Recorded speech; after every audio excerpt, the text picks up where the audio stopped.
遅刻だ遅刻だ。皆さんおはようございます。ほぼ毎週月曜朝7時半に放送を予定していますおとっさん放送局第2回目いきたいと思います。私司会のおじさんと申します。よろしくお願いします。いやー、気づけば夏もあっという間に終わってしまいっていうか、もう今年ももうすぐ終わりですよね。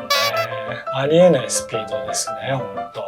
さて、この番組は一言で言えば今週も頑張っていこうよという番組になります。詳しくは前回の第1回の放送でやっていますので、そちらをご覧ください。それではメインコーナー、みんなの声を共有する Our Voice 行きましょう。こちらのコーナーでは皆さんからのお悩み、自慢、独り言、近況など何でも募集しています。下のコメント欄にどしどしお寄せください。すごく嬉しいことに前回の放送の後早速投稿いただきました。いやー、ほんと感激ですね。ではその方の投稿を紹介させていただきます。 N さん、40代男性の方です。いつも頑張っている妻が喜ぶ催し物をやりたいのですが、何かアイデアありますか？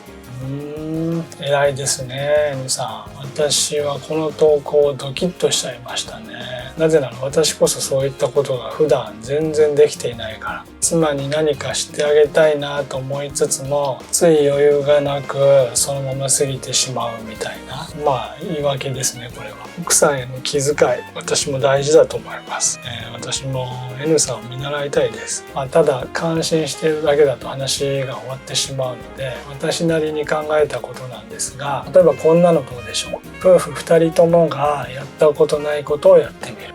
例えば社交ダンスでもスキューバダイビングでもゴルフでもテニスでも陶芸の一日体験でも何でもいいんですが、とにかくお互いが不利な立場でそれに臨むっていうのがポイントで、2人とも初めてですから、もちろん下手くそですよね。それが余裕もあまりないから格好つかない。だからお互いの素の姿が出てしまい笑うしかないみたいな。それで気づけば2人の気分はウォーミングアップされ、楽しい一日を過ごせると。なんでそれを言ったかと言いますと、私も少し似たことがありまして、以前知人の誘いで夫婦2人で木工ワークショップみたいのに参加したことがあり、そこで小さい縁台って簡素なベンチみたいなやつですね。それを大工さんに教わりながら夫婦1組で1つ作るんですけど、私も妻も木工はど素人だったんで、しかも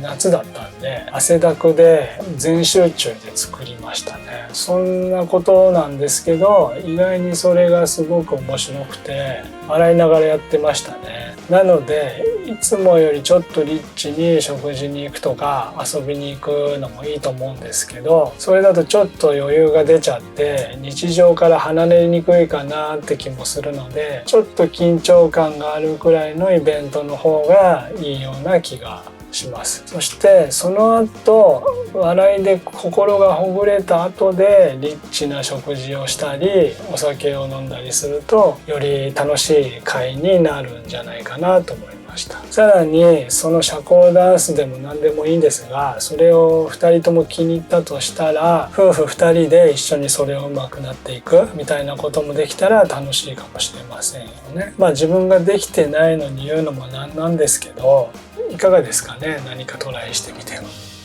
はい、それではここで一旦サブコーナー、おじさんの気まぐれコーナー、おじ日記に行きます。話は全く変わりますが、今回のテーマは包丁研ぎです。それでは早速ご覧ください。 VTR スタート。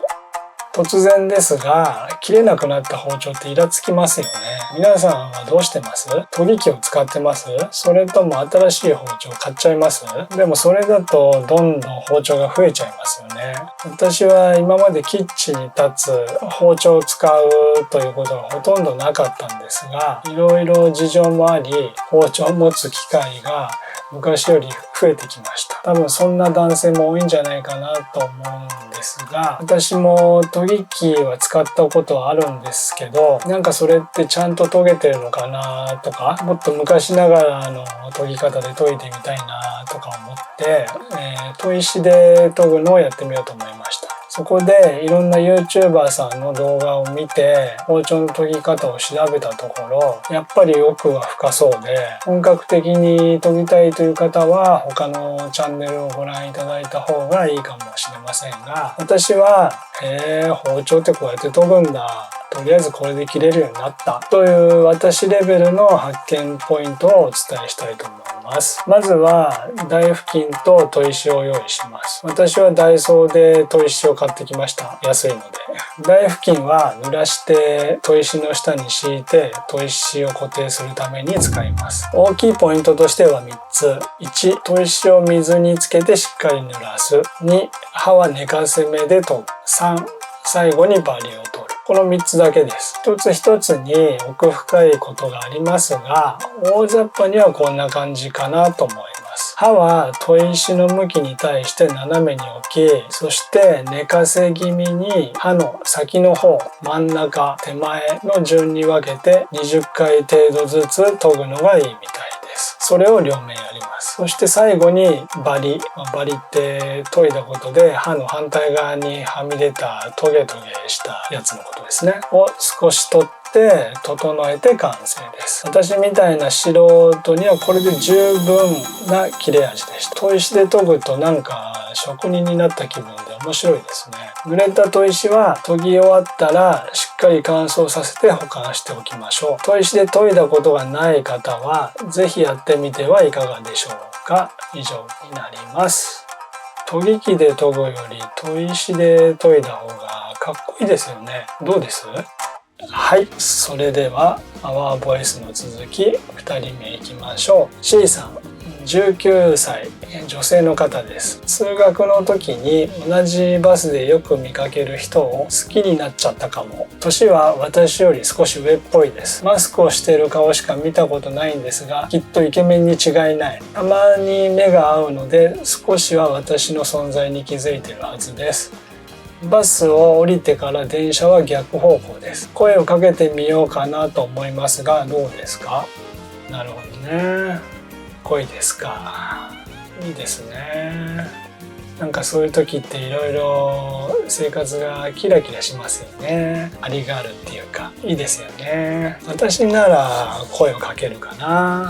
ダメ元で。でもどうなんでしょうね。私、女心はよくわからないですけど、女性から声をかけるってやっぱり少し考えちゃいますかね。もしかしたら危ないかもしれませんしね。男は単純に声かけられたら嬉しいとは思いますけど、でもマスクした顔しか見たことないんですよね、その人。それはちょっと気になりますよね。あと、もしダメになった場合、その後同じバスで顔を合わせたりするのはちょっと気まずいですよね。なんかネガティブですか？私19歳はそんなこと考えないか。でも一応無難な方法としては徐々に接近していくのもいいと思いますけどね。そのうちマスクを取る時もあるだろうし、顔も知ってバスの中で会釈したり挨拶したりから始まり、ちょっとした会話をしてみたりとか、あれ、声をかけるってもしかしてそういうことをおっしゃっているのかな、 C さんは。